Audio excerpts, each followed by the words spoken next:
상위 10%는 한 달에 딱 이 정도만 지출합니다. 이 말을 들으면 사람마다 반응이 다릅니다. 누군가는 역시 돈 많은 사람들은 아껴 쓴다더라라고 말하고, 또 누군가는 상위 10%면 이미 자산이 많으니까 가능한 거 아니야? 라고 반문합니다. 그런데 은퇴 준비라는 관점에서 보면 이 이야기는 단순히 얼마를 쓰느냐의 문제가 아닙니다. 오히려 더 중요한 건 어떤 기준으로 살아가느냐에 가깝습니다. 많은 사람들이 노후를 이야기할 때 가장 먼저 떠올리는 건 돈입니다. 국민연금은 충분할까? 퇴직금은 얼마나 남을까? 집값은 어떻게 될까? 병원비는 감당할 수 있을까? 그런데 실제로 은퇴 이후 삶의 만족도를 결정하는 건 단순한 자산 규모만이 아닙니다. 생활비를 통제할 수 있는 능력, 소비를 자기 기준으로 조절할 수 있는 힘, 그리고 남에게 보여주기 위한 소비에서 얼마나 자유로운가가 훨씬 큰 영향을 미칩니다. 생각해보면 우리는 평생 소비 압박 속에서 살아갑니다. 20대에는 남들처럼 있고 싶고, 30대에는 뒤처지고 싶지 않고, 40대에는 체면을 유지해야 하고, 50대에는 가족 책임까지 짊어집니다. 그러다 어느 순간 은퇴가 가까워지면 갑자기 질문이 생깁니다. 내가 앞으로 30년을 더 살아야 하는데 지금 가진 돈으로 가능할까? 이때 많은 사람들이 착각하는 게 있습니다. 노후 준비는 무조건 더 많이 모으는 것이라고 생각하는 겁니다. 물론 자산은 중요합니다. 하지만 현실적으로 소득에는 한계가 있습니다. 결국 노후를 안정적으로 만드는 사람들은 대부분 소비 구조를 먼저 바꿉니다. 실제로 노후가 안정적인 사람들을 보면 공통점이 있습니다. 생각보다 화려하게 살지 않습니다. 오히려 굉장히 평범해 보입니다. 차를 자주 바꾸지 않고, 유행 따라 명품을 사지 않고, 남들 SNS 보면서 조급해하지 않습니다. 대신 자신이 중요하게 생각하는 부분에는 돈을 씁니다. 건강, 시간, 인간관계, 취미, 경험 같은 곳입니다. 즉 상위 10%의 핵심은 적게 쓰는 사람이 아니라 쓸데없는 소비를 안 하는 사람에 가깝습니다. 예를 하나 들어보겠습니다. 50대 후반의 한 부부 이야기입니다. 남편은 중견기업에서 퇴직했고 아내는 오래전 경력 단절 이후 전업주부로 지냈습니다. 주변에서는 다들 걱정했습니다. 애들 결혼도 아직인데 노후 준비되겠어? 라는 말도 들었습니다. 그런데 막상 이 부부의 생활을 보면 의외였습니다. 한 달 생활비는 약 280만 원 정도. 서울 외곽자가 아파트에 살고 있었고 대출은 이미 정리된 상태였습니다. 누군가는 그 돈으로 어떻게 살아? 라고 묻지만 이 부부는 전혀 불행해 보이지 않았습니다. 외식은 주 12회 정도. 커피는 프랜차이즈 대신 동네 작은 카페를 이용했고 차는 10년 넘게 탄 중형차 한 대였습니다. 대신 이 부부는 매일 아침같이 산책했고 일주일에 2번 문화센터에 다녔고 가끔 지방 소도시로 당일치기 여행을 갔습니다. 소비 규모는 크지 않았지만 삶의 만족도는 높았습니다. 흥미로운 건 이 부부가 원래부터 절약형 인간은 아니었다는 겁니다.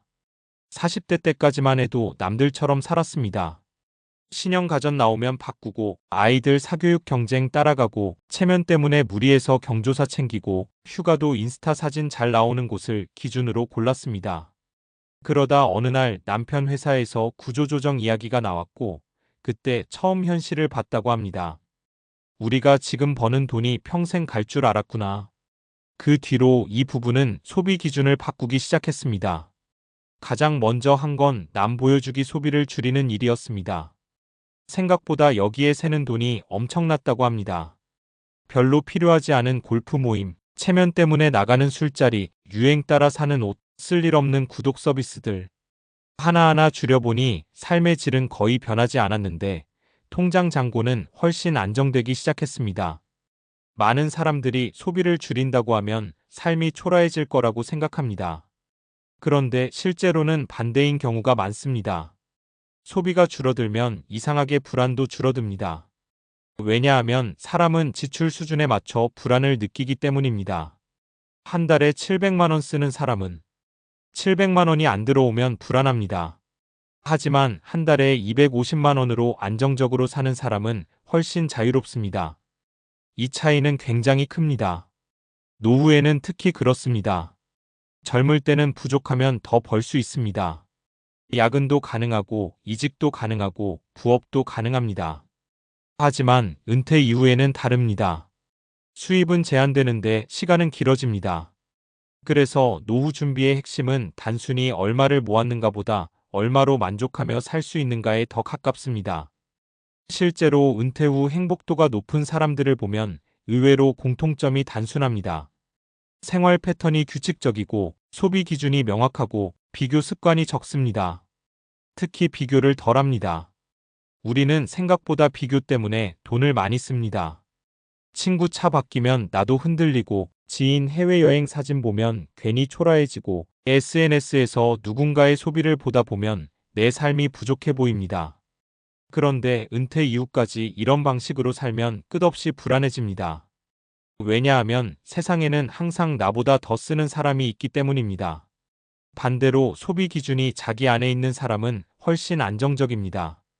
나는 이 정도면 충분해. 이 말이 가능해지는 순간 삶이 편안해집니다. 노후 준비를 잘하는 사람들은 결국 이 감각을 빨리 익힌 사람들입니다. 재밌는 건 상위 10% 자산가 중에서도 실제 생활은 굉장히 검소한 사람들이 많다는 점입니다. 물론 돈이 없어서가 아닙니다. 그들은 이미 알고 있는 겁니다. 비싼 소비가 행복을 오래 유지시켜주지 못한다는 사실을요.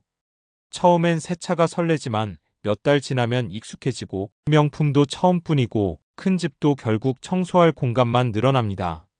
반면 건강, 인간관계, 안정감은 시간이 갈수록 가치가 커집니다. 그래서 진짜 노후 준비는 단순한 재테크 기술만으로 완성되지 않습니다. 오히려 더 중요한 건 생활 철학입니다. 내가 무엇에 만족하는 사람인지, 어떤 소비는 줄여도 괜찮은지, 무엇이 없어도 행복한지 아는 사람. 이런 사람은 은퇴 이후에도 흔들림이 적습니다. 결국 노후는 돈만으로 버티는 시간이 아닙니다. 삶의 균형으로 살아가는 시간에 가깝습니다. 그리고 상위 10%가 특별해서 가능한 게 아닙니다. 그들은 단지 조금 더 일찍 깨달았을 뿐입니다.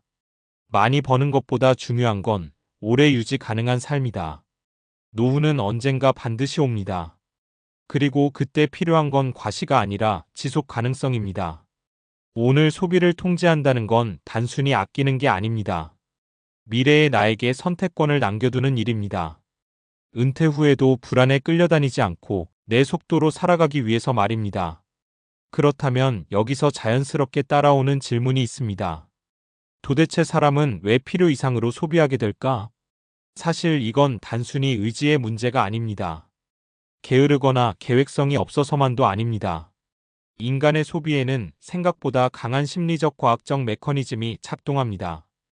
그래서 노후 준비를 제대로 이해하려면 돈 이야기만 할 게 아니라 인간의 뇌가 어떻게 소비를 느끼는지도 같이 봐야 합니다. 대표적인 것이 바로 도파민 시스템입니다. 많은 사람들이 도파민을 행복 호르몬이라고 알고 있는데 정확히 말하면 도파민은 기대와 보상에 더 가까운 신경 전달 물질입니다. 즉 물건을 샀을 때보다 사기 직전에 더 강하게 분비됩니다. 예를 들어 이런 경험 있죠. 휴대폰 바꾸기 전에 유튜브 리뷰 계속 찾아보고 차 사기 전에 옵션 비교 몇 시간씩 하고 해외여행 예약 직전에 괜히 설레는 감정. 사실 뇌는 이미 그 과정에서 상당한 자극을 받고 있는 겁니다. 문제는 이 자극이 오래가지 않는다는 데 있습니다.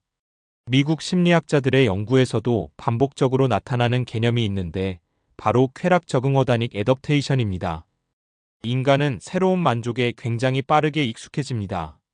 처음에는 감동적이었던 것도 시간이 지나면 기본값이 됩니다. 새 차를 샀을 때의 설렘, 큰 TV를 들였을 때의 만족감, 좋은 아파트로 이사 갔을 때의 흥분. 대부분 몇 달 안에 익숙해집니다. 그리고 뇌는 다시 더 강한 자극을 원합니다. 이게 소비가 반복되는 이유입니다. 그래서 실제로 소득이 증가해도 행복이 비례해서 계속 올라가지는 않습니다. 어느 수준을 넘어서면 인간은 소득의 절대 크기보다 상대적 비교에 더 민감해집니다. 쉽게 말해 연봉 1억이어도 주변이 다 더 잘 살면 불안하고 반대로 소득이 아주 높지 않아도 비교 압박이 적으면 만족감은 높아질 수 있다는 겁니다. 특히 SNS 시대에는 이 문제가 더 심각해졌습니다. 예전에는 동네 사람 정도와 비교했다면 지금은 전국, 심지어 전 세계 사람들의 가장 화려한 순간과 자기 일상을 비교하게 됩니다. 문제는 여기서 뇌가 착각을 한다는 겁니다. 남의 여행 사진, 소비 사진, 고급 레스토랑 사진을 계속 보다 보면 뇌는 그걸 평균적인 살처럼 인식하기 시작합니다. 그러면 현재 자기 삶이 실제보다 더 부족하게 느껴집니다. 이걸 심리학에서는 상대적 박탈감이라고 부릅니다.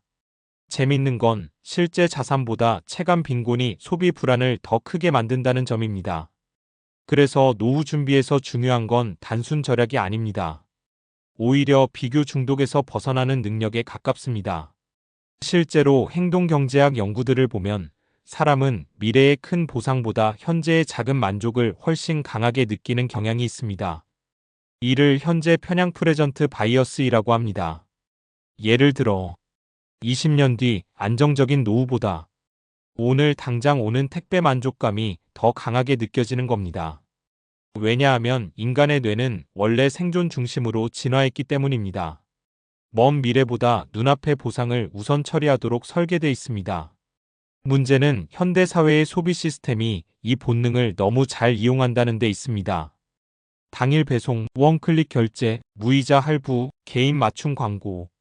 이 모든 건 인간의 충동 시스템을 자극하도록 설계되어 있습니다. 즉, 지금 시대의 소비를 통제하기 어려운 건 어쩌면 굉장히 자연스러운 일입니다. 그래서 소비 통제는 단순한 의지 싸움이 아니라 환경 설계가 중요합니다. 노후 준비를 잘하는 사람들은 대부분 이걸 압니다. 그래서 아예 소비 유혹을 줄이는 방향으로 생활 구조를 바꿉니다. 예를 들어 쇼핑 앱 알림 끄기, SNS 사용 시간 줄이기, 자동저축 설정하기, 신용카드보다 체크카드 사용하기, 사고 싶은 물건은 3일 뒤 다시 보기.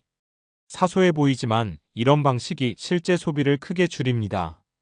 왜냐하면 인간의 충동은 대부분 순간에 발생하기 때문입니다.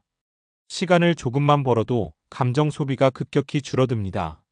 흥미로운 건 이렇게 소비가 안정되기 시작하면 뇌의 행복 구조도 바뀐다는 점입니다. 하버드 성인 발달 연구처럼 수십 년간 이어진 연구들에서도 반복적으로 나오는 결론이 있습니다. 인간의 장기 행복에 가장 큰 영향을 주는 건 고가 소비보다 관계 안정감, 건강, 삶의 통제감에 더 가까웠습니다.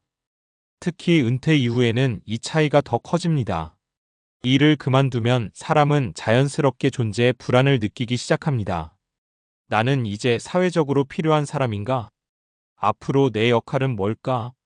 이런 감정이 올라옵니다. 그래서 많은 사람들이 소비로 공허함을 메우려 합니다. 하지만 소비는 감정을 잠깐 덮을 뿐 근본적인 안정감을 만들지는 못합니다. 반대로 생활 리듬이 안정된 사람들은 노후 만족도가 높습니다.